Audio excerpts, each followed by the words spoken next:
Let's get into our big stories now. And there are calls on businesses to reduce the prices of their goods and services to keep, effect changes. And there's mounting pressure. And the latest to add his voice to that is President John Mahama, who has waded into the matter, appealing, I beg your pardon, to the business fraternity to do the needful and bring some relief to Ghanaians. Now, with the continuous appreciation of the cedi, the reduction of transport fares, and assurances from the Bank of Ghana, that's the central bank, that the cedi performance is not artificial, the question is, will the businesses yield to the president's call or keep being hesitant? Now, they've also given their reasons. We'll find out why. But joining me in the studio, Isaac Kofi Agyei. I was just telling him that I would let him do something. Ike, should I contemplate letting you? Maybe the dollar should do that to the cedi. The dollar should do that to the cedi. But let me ask you a quick question. For those who may be quoting prices in dollars around this time, how would they probably be feeling? Would it be bleeding?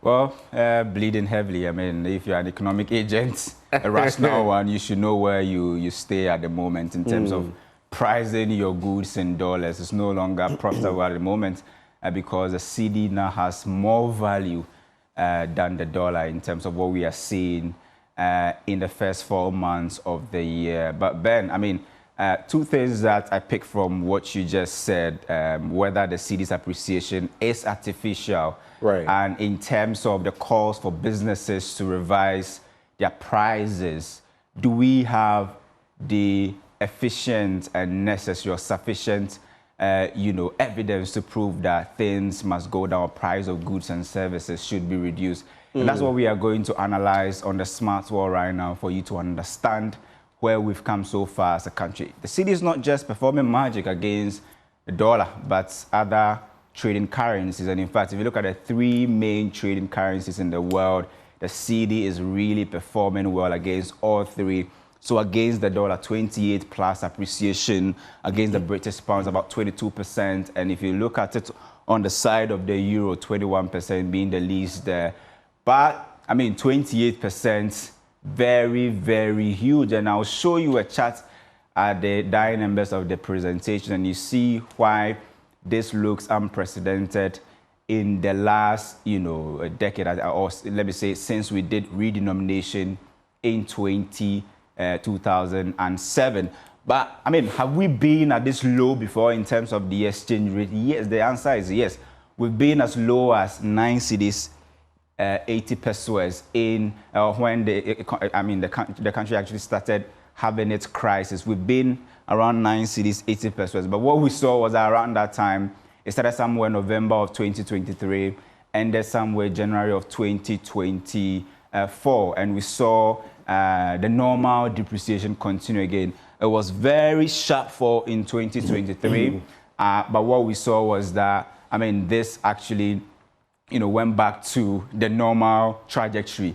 But this year, what you see is how steep the appreciation of the cedi is against the dollar. Now we are talking about some 10 cedis, 40 pesos, according to Bloomberg opening today. 10 cedis, 40 pesos, very, very significant. You see where we started the year with somewhere around 15 cedis to the dollar. So if you're talking about 10 cedis now, that tells you that the level of appreciation is very high. In fact, if you go to the next slide, that talks about where we were, looking at some of the factors so far. And definitely, you cannot start talking about the appreciation of the cedi currently without talking about gold. What we are saying is that this is an economy that we have actually revised the base indicators. And this is an economy actually now being backed by gold. Why? Because you see gold reflecting heavily in the growth rates of the country. You see gold reflected heavily in the export revenue of the country as well. So what you see is the total gold exports, where in the first 4 months of the year, and what you're seeing in 2025, definitely an outlier. That is why it's in red. First 4 months, we are getting some $5.2 billion from just gold exports. But usually the conversation is, it's not about the beautiful numbers we see or relate to gold export, but how much stays in the country, or how much does the Bank of Ghana get in a form of liquidity to support the cedi. That's a conversation we should be having, because if you look at this beautiful chart that I just showed you, talking about gold exports, you may be saying, wow, then it means that the economy should be performing well. But I mean, you'll be disappointed to know that we've been doing well in terms of gold export, hovering around close to $2 billion every year, especially in the first 4 months of the year. And in the entire year, we are able to get sometimes close to $7 billion in a fiscal year. But this chart will tell you that the total amount of gold exported out of the country isn't the same as how much stays in the country to support the city. So you see this chart. What you see in red is the total gold exports, tracking it from 2014 to 2024. And what you see in blue is how much is surrendered to the Bank of Ghana to support the city or to meet the dollar demand in the country. A blue line, very, very low. And what you see is the widening gap. And Dr. Richmond Etiahene has been talking about this gaping hole. He says that if you are really serious about solving the country's fundamentals or putting the economy on a good pedestal, this is one of the things that we should be looking at. Somewhere 2014, 2015, you could see that asymptotic movement, very asymptotic in terms of how much we export out of the country and how much stays with the Bank of Ghana for forex export or for forex support. But the picture has been different from 2016, where what you see is that widening gap. If we can go back to that chart, the widening gap between how much leaves the country and how much stays in the country. And we have analyzed this data. We are asking the question, could this be one of the reasons why the government has decided to introduce the gold board, where it will act like cocoa board, where government will have majority control over, the export of, gold in the country, like the way we are having in terms of, cocoa. Now, if we're able to really get that, it means that we can actually take advantage of the booming gold exports, or the booming gold, markets in the global space, where just last year, if you look at the numbers in terms of gold exports, it was around $11.6 billion. But last 2 years, let's say 2023, we exported $6.6 billion worth of gold out of the country. But you will be disappointed that the total amount that stayed with the Bank of Ghana to support forex or to support dollar demand was a peanut. Somewhere below $200 million. The question is, how do you as a country export close to $7 billion, and how much is surrendered to the Bank of Ghana or the central bank is below $200 million. And maybe there's a reason why government is really banging its hopes on gold, backing the economy with gold.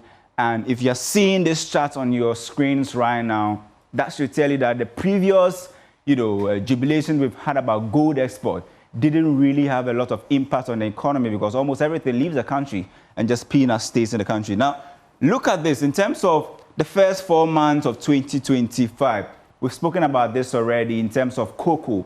Cocoa used to be one of the commodities. In fact, it's the main backbone of the Ghanaian economy, because unlike gold and other commodities where we get less than 15% of whatever we export, cocoa, we can boldly say that about 90% of whatever we export comes into the coffers of the central, bank.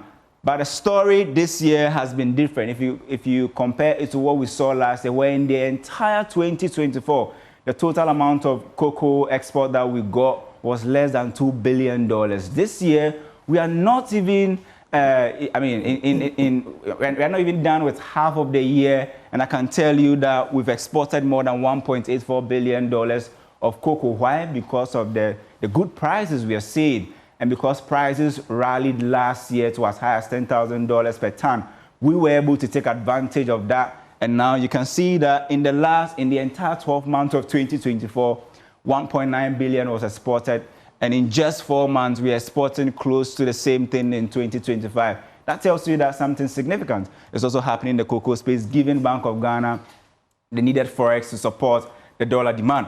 And before you go there, there are a few things I'd like to bring. But on the cocoa bit, it's interesting because we have our syndicated situation, which also explains why last year, when prices rose, we couldn't really take advantage of it. Because we locked in the price. You've foresold and received money. So you can't, change the rates at any point in time. So what exactly is accounting for this? Is the syndicated loan still happening? What accounts for the difference? Well, we remember that former Finance Minister Dr. Mohamed Amin Adam said that they wanted about $1.5 billion from the cocoa syndicated loan. But unfortunately, when they went to the market last year, somewhere September, they could not get the loan because of the high coupon rates. Remember last year we had deferred in terms of our cocoa beans commitment. Right. And traders were saying that just by trading with us, they had lost close to about $1.4 billion just by trading with Ghana. Right. And so they wanted high coupons or high interest rates. So we could not go through with the cocoa syndicated loan. So currently, what we are doing in terms of,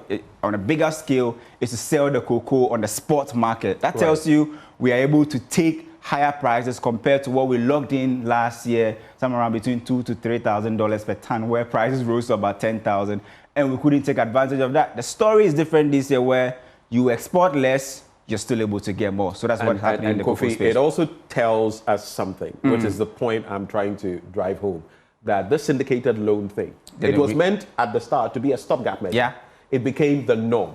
Of course, in every trading, whether it's gold, oil, cocoa, there are times where there will be a boom. Absolutely. And there will be, at other times, there will be a bust. And you must, if you do things right, you may be able to weather the storm and cash out when need be. But the other thing we need to take stock of is that on the back of increased production and all of that, cocoa prices are beginning to fall. Yes, cocoa prices are falling. But if you were getting $2,000 per ton last year and prices went as high as $10,000, $11,000, and they've fallen to about $8,000 or $7,000, you're still cashing in, you've right? cashed out. Absolutely. I mean, it's the big difference there that we are seeing.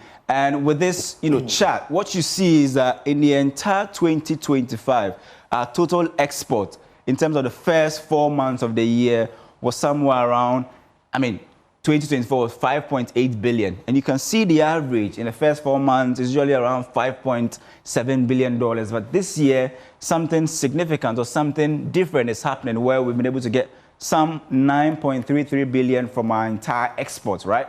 And just cocoa alone, or just gold alone, in 4 months is able to give us how much we got from the entire exports in the first 4 months of 2024. So that tells you that that's also on the back of increased prices, prices and our exports. And our exports. Well. And I made a point that hitherto we used to export the gold and just a little stays with the Bank of Ghana.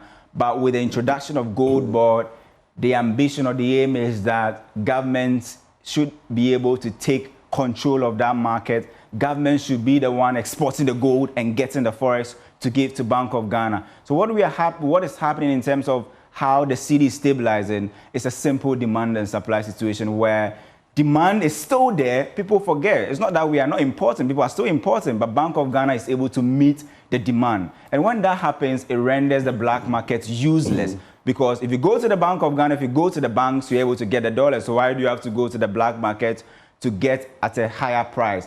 And that has been the conversation. So you can see that the current exchange rate we are seeing is backed by gold export.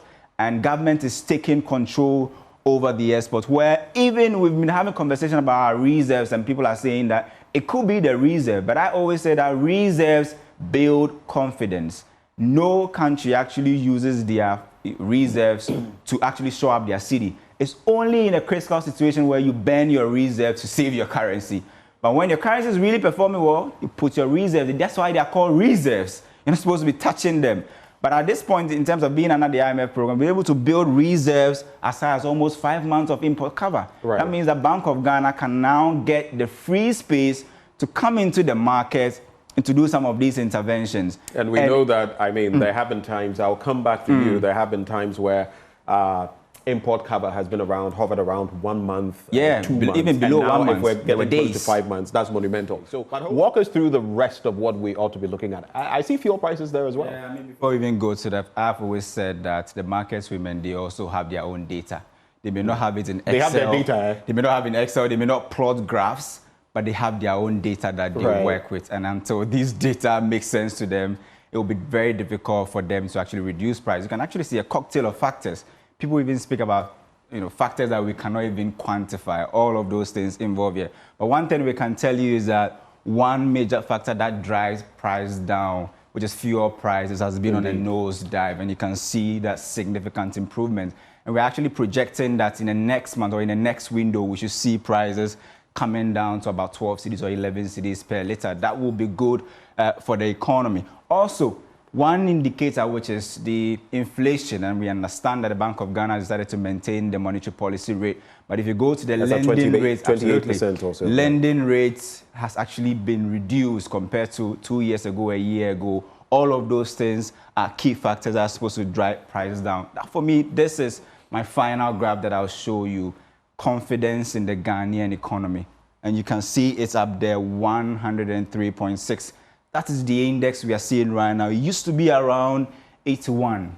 That was very low. Both business and consumer confidence in the economy really, really high. And why are we seeing this? Because of the improved reserves we are seeing and the kind of initiatives that the current government is running. And also, we shouldn't forget that we are under an IMF program. We've come through this for a number of years. It's been years of consistent, rebuilding of the economy through the 3-year ECF program that we have with the IMF. And one of the targets was to get the economy running on this kind of wheels again, and then also get the debt, servicing agreement or the debt servicing obligation also coming down. And for me, this is the reason why we are all talking about price reduction, because if you look at this comparative analysis, you can see that in terms of Cedi appreciation in the first 135 days of every government since redenomination, what we are seeing this time around is unprecedented, where in 135 days, we are seeing appreciation close to about 19.4% of the Cedi against not any currency, but the dollar. When everything works well, all of these things should, play out, where consumers will have all of these things reduced in lower fuel prices, reduced transport fares, lower electricity tariffs, also declining inflation. All of these things are working now. But the most important thing is that the two components in red. Very important. When all of these come through, you see higher consumption because people will have more purchasing power. Exactly. And reduced pressure on the fiscal. Both government and consumers as well. So we are on a very good trajectory. And I'm sure that the conversation should now be on how to consolidate the kind of gains we have now. Consolidating the gains. Yeah. Isaac Kofi Agyei, our man on the beat. I call him our in-house government statistician. He's the governor here as well. Isaac Kofi Agyei, thank you very much. Let's come into